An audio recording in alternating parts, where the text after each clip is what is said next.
ভিডিওটা দেখার সাথে সাথে ভিডিওটাকে শেয়ার করে দিবা, কারণ আমি যে ধরনের ভিডিওর মাধ্যমে তথ্যগুলো দিই এই তথ্যগুলো খুবই ইম্পর্টেন্ট। তো ভিডিওটা অবশ্যই শেয়ার করে দিবা। গত বেশ কয়েকদিন ধরেই জাতীয় মিডিয়াতে তুমুল চর্চা চলছে যে আসন্ন বাজেট অধিবেশনে মেগা ধামাকা দিতে চলেছে মোদী সরকার। যেহেতু বাজেট সেশন, সেই জন্য কেউ বলছেন যে স্বাধীন ভারতের সব থেকে বড় জনবহিনী বাজেট আসতে চলেছে, কেউ বলছেন যে ভারতের অর্থনৈতিক অবস্থা এতখানি খারাপ সামাল দিতে পারছেন না নির্মলা সীতারামন আর নরেন্দ্র মোদী মিলে, তাই এবার ট্যাক্স ফ্যাক্স অনেক গুণ বেড়ে যাবে, সাধারণ মধ্যবিত্তের অবস্থা আরও খারাপ হবে, এই সব আলোচনা চলছে। কিন্তু আসলে মহা ধামাকাটা যে কি সেটার একটা ইঙ্গিত আজকে পাওয়া গেল। সত্যিই যদি এই বিলটি পাশ হয়ে যায় এবারের বাজেট অধিবেশনে, তাহলে বলা যেতেই পারে সেটা স্বাধীন ভারতের সব থেকে বড় ধামাকা হতে চলেছে। কল্যাণদের আপত্তি উড়িয়ে ওয়াকফ বিল অনুমোদনের পথে জেপিসি, এনডিএ 14টি সংশোধনী গৃহীত। কি হয়েছে? এবং গত কয়েকদিন ধরে কল্যাণ ব্যানার্জিদের নাটক যে বহুগুণ বেড়ে গেছে, অশ্লীল গালাগাল করছে, কিছুতেই যে এই ওয়াকফ সংশোধনী বিল আর আটকাতে পারবে না সেইটা তারা বুঝে গেছে। আর এই বিল যদি আটকাতে না পারে শেষ পর্যন্ত, তাহলে কিন্তু স্বাধীন ভারতের ইতিহাসটাই কিন্তু বদলে যেতে চলেছে। এবং এইটা নিয়ে কিন্তু একাধিক আপডেট আসছে আজকে যা যা ঘটেছে, এবং আগামী কয়েকদিনে এই ওয়াকফ বিল নিয়ে যা যা হতে চলেছে সেইগুলো যদি এক এক করে পয়েন্ট আউট করি, রীতিমতো চমক থাকছে। কিন্তু তার থেকেও যেটা সব থেকে বড় চমক, যে এত তাড়াহুড়ো যখন করা হচ্ছে এটা নিয়ে, নিশ্চিতভাবে বাজেট সেশনেই এটা পেশ হবে। এবং সেক্ষেত্রে যেহেতু এটা সংবিধানের কিছু চেঞ্জেস আছে, তাহলে 2/3 মেজরিটি চাই কিন্তু এটা পাশ করাতে। কোন অঙ্কে, কোন ম্যাজিকে নরেন্দ্র মোদী সরকার এই ঝুঁকিটা নিতে চলেছে? কেননা 2/3 মেজরিটির ধারে কাছেও কিন্তু এই সরকার নেই, শুধুমাত্র বিজেপি সংখ্যাগরিষ্ঠতার অনেক নিচে রয়েছে, ফলে একাধিক চমক থাকতে চলেছে এই ওয়াকফ বিল পাশ করানো নিয়ে। কি হয়েছে আজকে? বিরোধী সাংসদদের আপত্তি উপেক্ষা করেই ওয়াকফ সংশোধনী বিলের নতুন খসড়া অনুমোদন করল যৌথ সংসদীয় কমিটি বা জেপিসি। বিজেপি এবং তার সহযোগী দলগুলির সাংসদেরা যে সংশোধনী প্রস্তাবগুলো জমা দিয়েছিল তার মধ্যে 14টি গৃহীত হয়েছে, এবং যারা বিপক্ষ ছিল তাদের সমস্ত কটা নাকচ হয়ে গেছে। এই আপডেট আসছে।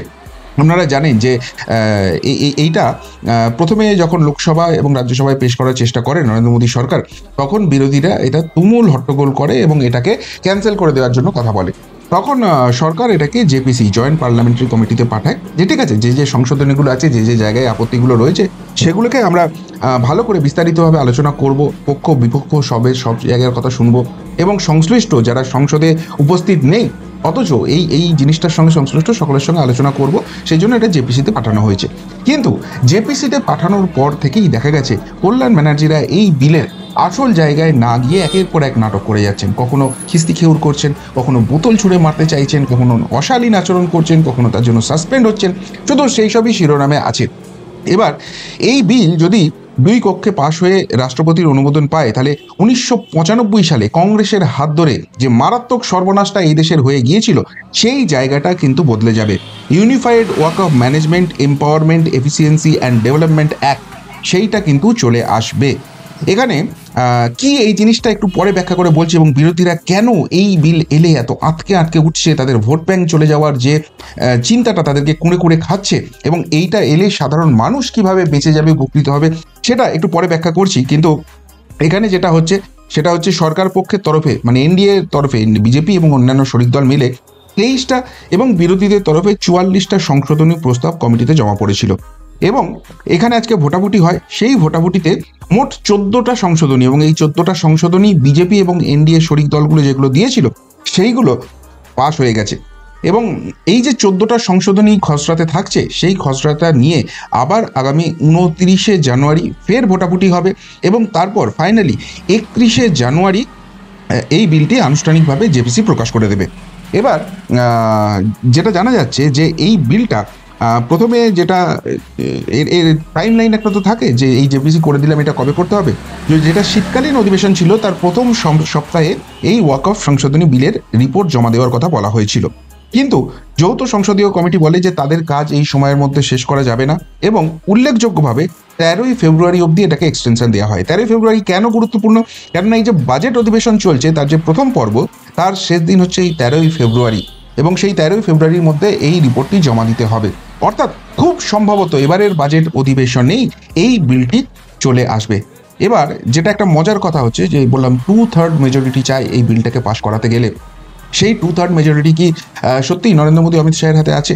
কেননা যদি খাতায় কলমে দেখি, যে লোকসভাতে বিজেপির 240 জন সাংসদ রয়েছেন আর এনডিএর রয়েছে 293 জন, কিন্তু ওই 2/3 মেজরিটির জন্য এখানে 362 জন সাংসদের সমর্থন চাই। তাহলে খুব অবভিয়াস 293 থেকে 362 এই জাম্প করাটা কার্যত অসম্ভব। কিন্তু এখানে একটা অ্যাস্টেরিস্ক মার্কস রয়েছে, কি স্পেশাল যেটা রয়েছে সেটা হচ্ছে যে সাংসদরা সেদিনকে উপস্থিত থাকবেন তার 2/3 চাই, অর্থাৎ এই 293 সংখ্যা তার সঙ্গে কিছু সমর্থন যোগ করে এবং বাকি জায়গাতে কি অন্যান্যরা অনুপস্থিত থাকবেন বা ভোটের সময় ওয়াকআউট করে যাবেন এবং সেই পরিস্থিতিতেই লোকসভাতে এই বিলটা পাস হবে, এই সম্ভাবনা কিন্তু উজ্জ্বল হচ্ছে। কেননা দেখুন, এই বিল যদি নিয়ে আসে এবং সেই বিলকে যদি পাস করাতে না পারে তাহলে নরেন্দ্র মোদী সরকারের মুখ পুড়বে এবং সেই ফ্লোর ম্যানেজমেন্টটা হয়ে গেছে বলেই কি এই বিলের জন্য এতখানি ঝাঁপাচ্ছে। এরপর যদি রাজ্যসভার দিকে তাকায়, সেখানেও কিন্তু এনডিএর অবস্থা খুব একটা ভালো নয়। 2/3 মেজরিটির ক্ষেত্রে বলছি, এমনি তারা সংখ্যাগরিষ্ঠ রয়েছে 245 আসনের মধ্যে, এনডিএর কাছে রয়েছে 125, বিজেপির কাছেই রয়েছে 98, কিন্তু এইটা পাশ করাতে চাই 158 জন, 158 জনের সমর্থন আর সেখানে রয়েছে 125 জন, অর্থাৎ কিছুটা তো শর্টফল হচ্ছেই। তাহলে এখানেও কি সেই একই কায়দা? কেননা রিসেন্ট টাইমে আমরা দেখছি বিজু জনতা দল যারা সাম্প্রতিককালে ওড়িশায় হেরে গেছে তাদের একের পর এক সাংসদ তারা বিজেপিতে যোগদান করছেন, ওয়াইএসআরসিপি তাদের একের পর এক সাংসদ পদত্যাগ করছেন, আর না হলে তারা কিন্তু সরাসরি টিডিপি তেলেগু দেশম পার্টি চন্দ্রবাবু নাইডুর পার্টিতে গিয়ে যোগদান করছেন। অন্যদিকে যেটা শোনা যাচ্ছে যে উদ্ধব ঠাকরে গোষ্ঠীর যে শিবসেনা রয়েছে এবং শরদ পাওয়ারের যে এনসিপি রয়েছে তাদেরও একাধিক সাংসদ কিন্তু নরেন্দ্র মোদী অমিত শাহের কন্ট্যাক্টে রয়েছেন, তারাও যে কোনো দিন যে কোনো মুহূর্তে দলবদল করতে পারেন। আর সেই সমস্ত কিছু অঙ্ক মিলছে বলেই কি এবার জেপিসিতে এটাকে পাশ করিয়ে নেওয়া হলো এবং তারপর বাজেট অধিবেশনে এটাকে নিয়ে আসা হবে। এবার একটা মজার জায়গা হচ্ছে যেটা বারবারই উঠে আসছে যে এই বিল নিয়ে আসার জন্য নরেন্দ্র মোদী সরকার এত মরিয়া কেন, কেন তারা বলছে যে এটা সাধারণ মানুষের উপকার হবে, আর অন্যদিকে বিরোধীরা কেন এটাকে আটকাতে চাইছে, কোন যুক্তিতে আটকাতে চাইছে। আনন্দবাজার অনলাইনে মোটামুটি 4টে পয়েন্ট দিয়েছে যেখানে মেন বিরোধিতা রয়েছে, সেখানে কি রয়েছে ওয়াকফ বিলে আর বিরোধীরা কেন এটাকে অপোজ করছে সেই জায়গাটা সামনে নিয়ে এসছে। বলছে বিলে রয়েছে কোনো সম্পত্তি ওয়াকফ হিসেবে ঘোষণা করার অধিকার ওয়াকফ বোর্ডের হাতে থাকবে না, ওই ক্ষমতা তুলে দেওয়া হবে জেলা শাসকদের হাতে। বিরোধীদের কি বক্তব্য? এর ফলে যাবতীয় ক্ষমতা জেলা শাসকদের হাতে চলে যাবে, জেলা শাসক ওয়াকফ বোর্ডের চেয়ারপারসনের থেকে অনেক বেশি ক্ষমতাশালী হয়ে উঠবেন, গুরুত্ব হারাবে ওয়াকফ বোর্ড। একদমই তাই, এটা এবং এটাই তো হওয়া উচিত। দেখুন, এই 1995 সালে কংগ্রেস সরকার চেঞ্জ করে যে চেঞ্জেসটা নিয়ে এসেছিল সেটা হচ্ছে ওয়াকফ বোর্ড আছে, ওয়াকফ বোর্ড যদি এসে বলে এই বাড়িটায় আপনি আছেন, ডাজন্ট ম্যাটার, এইটা ওয়াকফ সম্পত্তি, আপনাকে সেই বাড়ি ছেড়ে চলে যেতে হবে, আপনাকে সেই সম্পত্তির দাবি পুরোপুরি ছেড়ে দিতে হবে এবং ওয়াকফ বোর্ডের মনে করাটাই শেষ কথা। এইটা যে ওয়াকফের সম্পত্তি নয় এইটা প্রমাণ করার দায়িত্ব তাদের নেই, এটা যে ওয়াকফেরই সম্পত্তি এটা প্রমাণ করার কোনো দায়িত্ব তারা নেবে না।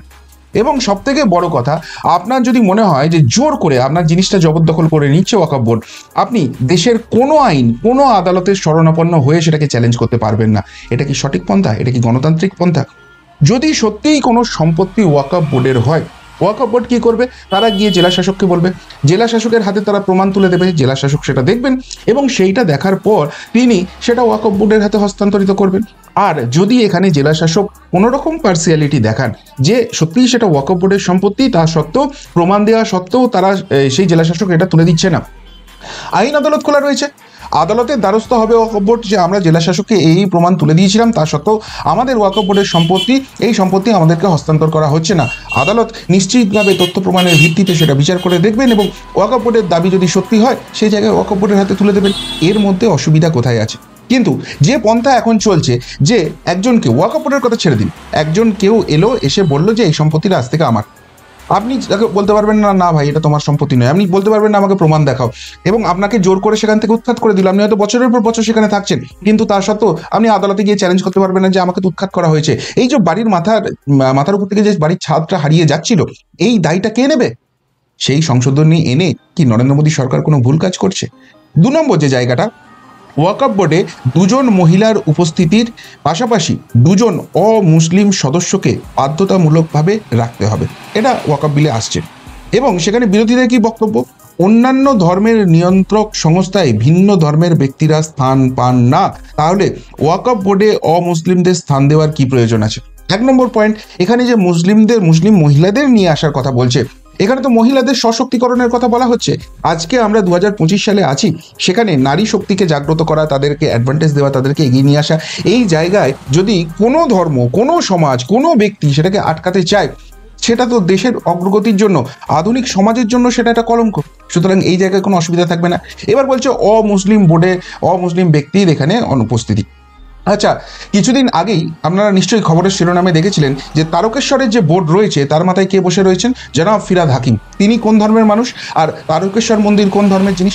তাহলে অন্য ধর্মের লোক অন্য ধর্মের মাথায় বসে না, এই জায়গাটা কিন্তু ভুল কথা।